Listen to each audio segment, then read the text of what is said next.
কায়দায় গাঁজা পাচার করতে গিয়ে পুলিশের জালে আটক এক ব্যক্তি। তার নাম মনিতা মোহন জমাতিয়া। শুক্রবার রাতে চুরাইবাড়ি নাকা পয়েন্টে মুড়ি তৈরির মেশিন বহনকারী লরি আটক করে পুলিশ। সেই মেশিনে তল্লাশি চালিয়ে ৬৯টি প্যাকেটে মোট ৩৪৫ কেজি গাঁজা উদ্ধার হয়।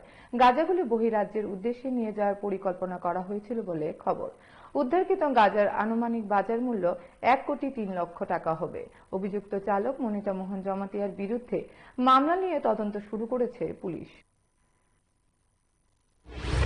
অ্যাকচুয়ালি আমাদের কাছে আগে থেকে খবর ছিল এই রকমের একটা গাড়ি TR01AQ 1516, এটার মধ্যে কন্ট্রাব্যান্ড আইটেম আছে বলে একটা গোপন সূত্রের খবর ছিল।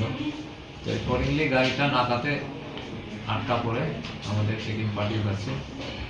আটকা পড়ার পরে দেখা গেছে গাড়িটার ভেতরে একটা মুড়ি বানানোর মেশিন বলে, যেটা ড্রাইভার বলছিল, এটা গাড়ির ভেতরে ট্রাক্টর ভেতরে পাওয়া গেছে। তো সন্দেহজনক সেটা গাড়িতে যখন ভেতরে গিয়ে যখন চেকিং আরম্ভ করলো, সেখান থেকে কিছু কন্ট্রাব্যান্ডের স্মেল বেরোচ্ছে, বিশেষত গাঞ্জার, ড্রাই গাঞ্জার স্মেল, ঝাঁঝালু যে গন্ধ হয় এটা বেরোচ্ছে। তখন সন্দেহ আরো বেড়েছে, কিন্তু মেশিনটা খোলার ব্যবস্থা ছিল না, সেই কারণে ওটা আমাদেরকে কাটার দিয়ে কাটতে হয়েছে। কাটার পরে আমরা ভেতর থেকে ওখানে